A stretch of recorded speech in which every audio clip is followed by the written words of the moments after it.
Hello, c'est Eva de Ikshana Holistic Wellness. Alors, si vous avez décidé de commencer le yoga, super, très bonne idée. Avant de commencer, je voudrais partager avec vous les petites erreurs à éviter pour partir sur le bon pied. Alors, tout d'abord, choisir des habits très confortables. D'accord ? Ça peut être un legging, mais ça peut être quelque chose de plus ample aussi, qui n'est pas forcément une tenue de sport. L'idée, c'est de vraiment pouvoir bouger de manière confortable. La deuxième chose, le tapis de yoga.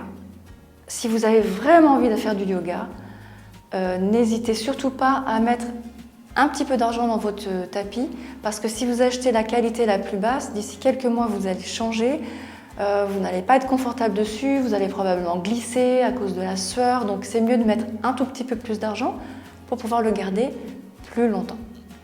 Maintenant, quand on est dans la salle de yoga, il faut savoir qu'avant d'entrer dans la salle, il faut venir en général l'estomac vide ou au moins avoir mangé 2 heures avant.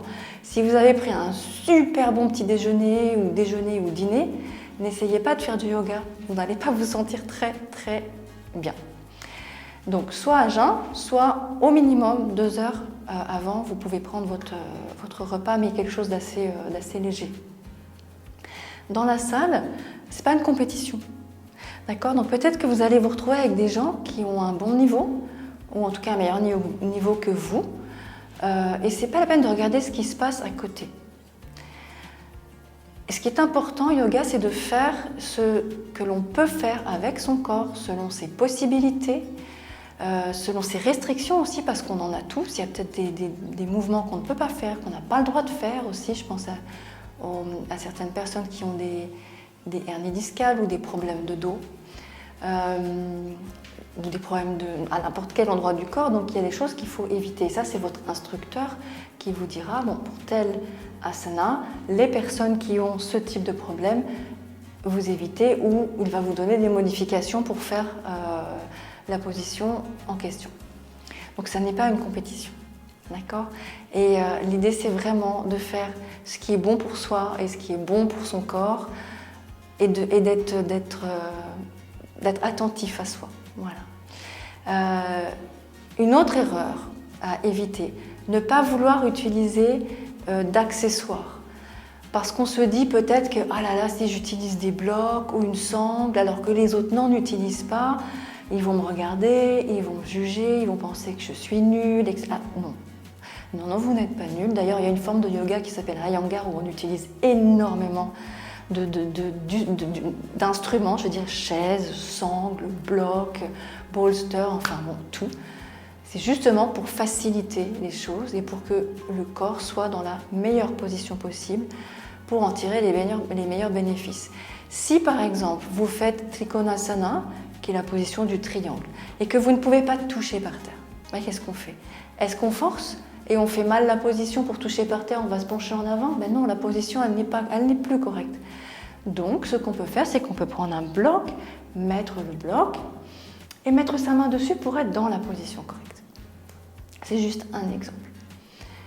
L'autre chose à laquelle il faut penser, 2 choses importantes quand on fait du yoga. Surtout, ne pas faire impasse sur le warm-up. Alors, j'ai montré dans une autre vidéo Pawan Muktasana. Pawan Muktasana, en fait, ce sont des exercices pour vous permettre de dérouiller en fait tout votre corps, toutes vos articulations, votre énergie. Et ça, il faut vraiment pas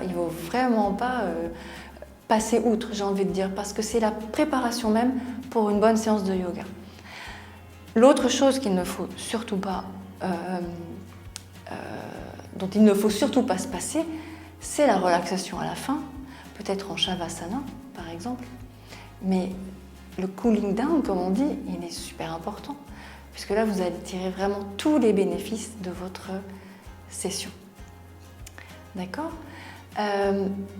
Un autre petit conseil, alors c'est très difficile au début, mais quand vous commencez à faire du yoga, vous avez tendance à vous focaliser seulement sur les mouvements et sur les asanas.